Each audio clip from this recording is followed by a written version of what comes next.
So much of what we've done in medicine over the years has not really taken into account individual differences, and this is an opportunity to be part of something historic. Most studies and most clinical trials have always been with the average white male. So as we start thinking about this in the context of building trust, I think we get back that trust by involving the community. Not saying you come to us or we'll just do things to you. We're going to do things with you and, in fact, allow that information to be accessible to you, the individual. You're going to have some individuals that are going to say, yes, good, we're getting in on the ground level of a study. And then you're going to have those that have some trepidations about it. My thing is to bring them aboard and let them know that this is for the greater good for them. We have input, and without input, there's no buy-in. And without buy-in, there's no commitment. Without commitment, there's no success. Tuskegee happened. We're not trying to hide that or sweep it under the rug, but communities of color will be at a disadvantage if we do not find ways to get by that, whether the focus is asthma,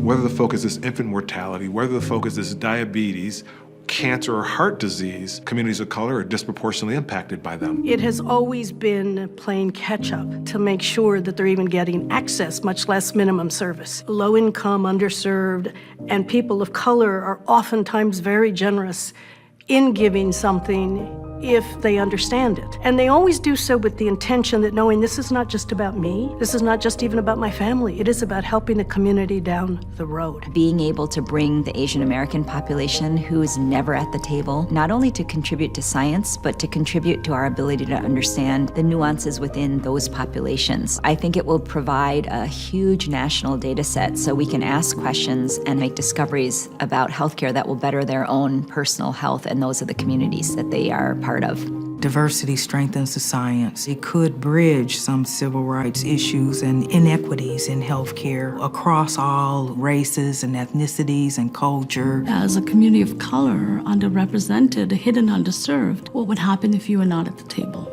It is an issue of equity, and it's an issue of justice as well. It is important for minorities to be a part of this, or we will again be left with medications that are created for really other populations. I'm hopeful that we will be overwhelmed with folk.